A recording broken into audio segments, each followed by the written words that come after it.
सच्चाई सच छुपने नहीं देंगे।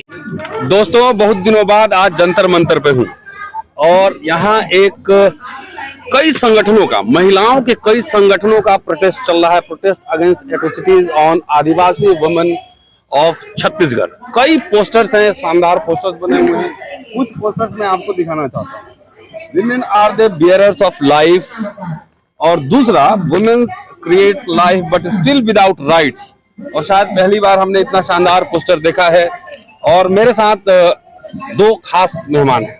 Subhashini Ali ji, dynamic, energetic social activist, political activist Subhashini Ali ji हैं हमारे साथ, और शबनम हाशमी जी हैं हमारे साथ। दोनों से जानना चाहेंगे कि ये जो प्रोटेस्ट है क्या स्टोरी है। छत्तीसगढ़ में सोनी सोनी का हम लोगों ने बहुत बात की है, उस पर स्टोरी चलाए हैं, बातचीत की है, और जो एट्रोसिटीज वहाँ हुआ है वो है। ये जो प्रोटेस्ट है ये खास तौर से किस विषय को लेकर है। पिछले महीने कुछ क्रिश्चियन ट्राइबल के ऊपर अटैक्स हुआ था, यीशु की मूर्ति तोड़ी गई थी, तमाम ये सब मसले थे। इन सब को लेकर है कि इसके साथ और कुछ मसले हैं। शबनम जी, ये इसको लेके तो है ही, लेकिन खास तौर से उस दौरान जो महिलाओं के ऊपर हमले हुए हैं, इंक्लूडिंग जो प्रेग्नेंट औरतों के ऊपर भी जो हमले हुए हैं, उनको लेके खास तौर से आज हैं, क्योंकि उस मसले को लेके बड़ी प्रोटेस्ट भी होंगी। आज खास तौर से जो महिला रिप्रेजेंटेटिव्स हैं अलग अलग संस्थाओं की, वो लोग यहाँ पे आए हैं। लेकिन मसला ये जो है, ये सिर्फ इस हमले का नहीं है, मसले तो ये बहुत बड़े हैं। असली तो जो बड़ी राजनीति है वो जंगल जमीन पर कब्जा करने की राजनीति है। और अगर जंगल जमीन पे कब्जा होना है और वो अडानी जैसे लोगों को दी जानी है, तो उसके लिए ये जरूरी है कि जमीन के ऊपर आपस में मतभेद खड़े भी किए जाएं और वायलेंस भी की जाए, ताकि आपस में आदिवासी लड़ते रहें और उनका जो रास्ता है वो हमवार बना दिया जाए। जो पूरा जंगल जमीन की जो राजनीति, कब्जा करने की जो राजनीति है, मतलब आप कह रहे हैं कि धर्म कम है, राजनीति ज्यादा है। धर्म का इस्तेमाल किया जाता है राजनीति करने के लिए। जी। जो एक क्रोनी कैपिटलिज्म की राजनीति है, उसको कामयाब बनाने के लिए धर्म का इस्तेमाल जमीन पे किया जाता है और आम इंसानों को लड़ाया जाता है और मरवाया जाता है। अभी पॉलिटिकल क्वेश्चंस पे आऊंगा। सुभाषिनी जी, काफी महिलाएं यहाँ पे हैं और आज एकमात्र प्रोटेस्ट है जंतर मंतर पर, और आपने भाषण भी दिया है, बहुत शानदार, मैंने सुना भी है। और ये बताइए कि लगातार छत्तीसगढ़ एक तरह से आरएसएस का, राइट विंगर्स का वो लैब है। मतलब तरह तरह से आप देखें, कई तरह के केसेस लगातार वहाँ पे आते रहते हैं। लेटेस्ट जो हमने देखा है पिछले महीने का, आपके पास जो वहाँ पे ऑर्गेनाइजेशन है, उनसे क्या रिपोर्ट है? देखिए, आज भी हमारे संगठन की जो लीडर है वृंदा करात, वो गई हुई है, वो सारे ऑर्गेनाइजेशन से मिल रही हैं। और वहाँ पर ये जो मामला है, क्योंकि देखिए आरएसएस वहाँ स्ट्रांग है, बीजेपी स्ट्रांग है, लेकिन ये भी सही है कि वहाँ के लोगों ने एक तरह से उनके खिलाफ वोट देकर के कांग्रेस की सरकार वहाँ पर बनाई है और बहुत उम्मीदों के साथ बनाई है। लेकिन प्रॉब्लम ये है कि जहाँ तक आर्थिक नीतियों का सवाल है, वहाँ इन जो बड़ी पार्टियां, इनमें कोई बहुत बड़ा अंतर नहीं दिखाई देता है। आज जो एक बहुत बड़ा काम हो रहा है इस देश में, वो है देश के तमाम संसाधनों को, स्कूल से लेकर के हवाई अड्डा, हवाई अड्डे से लेकर के जंगल, जंगल से लेकर के जमीन के नीचे का बॉक्साइट, सब कुछ इन बड़े कॉरपोरेट्स के हवाले करने की दरअसल पूरी योजना बनी हुई है। और इसमें जो भी आड़े आता है उसको बिल्कुल रास्ते से हटाया जा रहा है। अब यहाँ पर आदिवासी जो है, ये हमेशा से साथ ही रहते हैं, एक गांव में रहते हैं। इनका खान पान, इनका मतलब संस्कृति, इनका गाना, इनके त्योहार सब एक हैं।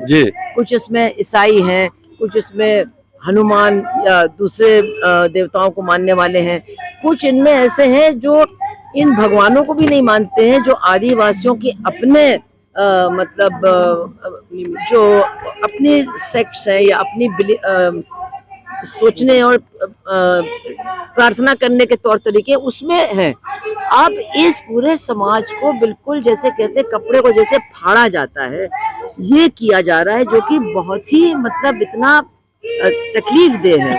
अभी जो हुआ है उसमें आदिवासियों के बीच में एक दूसरे के खिलाफ नफरत पैदा की गई है, और जो अपने आप को हिंदू आदिवासी कहते हैं उनको एक तरह से लामबंद किया गया कि आप ईसाइयों के खिलाफ लड़िए, आप उनके गिरजाघर तोड़िए, उनके मकान तोड़िए, उन पर हिंसा करिए और उनसे उनको वापस हिंदू धर्म में आना पड़ेगा, वरना आप उनको इन गाँव में इन जगहों पर रहने नहीं देंगे। वहाँ पर जो पूरा एक काफी दिनों से इनका अभियान चल रहा है, वो हमें को देखने को उसकी परिणति मिली जब आदिवासियों की भीड़ को इकट्ठा करके, लेकिन आगे आगे बीजेपी के जाने माने नेता उस इलाके के चल रहे थे और पुलिस ने भी जिस तरह से उनको हस्तक्षेप करना चाहिए थे नहीं किया। हालांकि एक पुलिस अधिकारी को भी चोट लगी, लेकिन उसके बाद भी नहीं हुआ और उन्होंने जाके गिरजाघर तोड़ा, यीशु मसीह की मूर्ति तोड़ी, मदर मैरी की मूर्ति तोड़ी और औरतों और माताओं को तो इतनी बुरी तरह से पीटा है, घरों से निकाला है और एक तरह से गांव छोड़ने के लिए मजबूर किया है। अब इसके बाद क्या होगा, क्या सरकार करेगी? सबसे बड़ा काम है एक बार फिर एकता को बनाना, क्योंकि कोई किसी रेफ्यूजी कैंप में आजीवन नहीं रह सकता है या कोई अपने घर छोड़ करके मजबूर हो करके मतलब बाहर नहीं रह सकता है। असली चीज है कि लोग वहां जाएं, सरकार भी उन लोगों की मदद करे जो एकता की बात करे, जो ये कपड़ा फाड़ा जा रहा है। दो छोटे छोटे सवाल लूंगा जी। एक हम कल्चरल रिलीजियस सवाल लेते हैं कि पिछले कई वर्षों में माइनॉरिटीज पे, खास तौर से मुसलमानों पर और ईसाइयों पर हमले बढ़े हैं, लेकिन जितने क्रिश्चियन इंस्टीट्यूशंस हैं, एलीट इंस्टीट्यूशंस हैं, स्कूल हो, कॉलेज हो, हॉस्पिटल्स हो, उसका जो अगर सर्वे हम देखेंगे उठाकर, तो जितने राइट विंगर्स आइडियोलॉग हैं सबके बच्चे उसी में पढ़ते हैं, उसी में इलाज करवाते हैं। ये स्पेस कैसे मिलता है? ये सवाल एक बनता है। बहुत दिनों से ऑब्जर्व कर रहा हूँ कि जितने यहाँ आरएसएस बीजेपी के बड़े घर के देखेंगे बच्चे सब उसी में पढ़ता है, वो क्रिश्चियन स्कूल में ही पढ़ता है और क्रिश्चियन पे हमला भी करता है। ये पैराडॉक्स है एक तरह का। देखिए, आप बेसिकली ये चाहते हैं कि आपको बेस्ट इलाज मिले और आपका बच्चा सबसे अच्छे स्कूल और कॉलेज में पढ़े।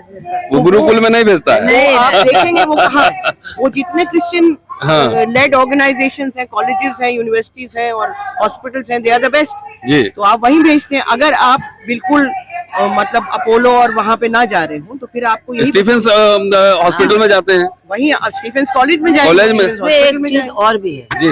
देखिए, एक तो ये बात है कि ये लोग जो एक तरह से ईसाइयों की गाली देते हैं, वो अपने बच्चों को वहाँ पढ़ाते हैं, ये कहानी का एक पहलू है जी। लेकिन ये भी बात सही है कि जो बड़ी प्रॉपर्टी के मालिक हैं ईसाई इंस्टीट्यूशंस में, जो इनके बड़े बड़े धर्म गुरु हैं, वो भी बीजेपी के साथ मधुर संबंध जनेऊ लीला में भी फंसे हुए। तो ऐसा है ना, हमारे देश में हम लोग हमेशा भूल जाते हैं कि वर्ण है, यानी जाति है, धर्म है, लेकिन वर्ग भी है और वर्गीय एकता जो है, मैं समझती हूँ वो सबसे ज्यादा मजबूत है, खास तौर से शोषण करने वाले वर्गों। अभी मैं एक किताब पढ़ रहा हूँ, अम्बेडकर और साम्यवाद, अनंत तेलतुंबड़े की, बहुत बढ़िया किताब है। लेकिन एक चीज मैं और भी कहना चाहूंगी, ये सब जो कन्वर्जन की बात करते हैं, इन सबके बच्चों ने इन्हीं कॉलेजेस स्कूल में पढ़ा, ना कन्वर्ट हुआ। हिंदू का पॉपुलेशन बढ़ा है, बाकी का घटा है, तो कन्वर्जन कहाँ हुआ? अगर लेकिन जो वो कहते हैं जबरदस्ती धर्मांतरण, तो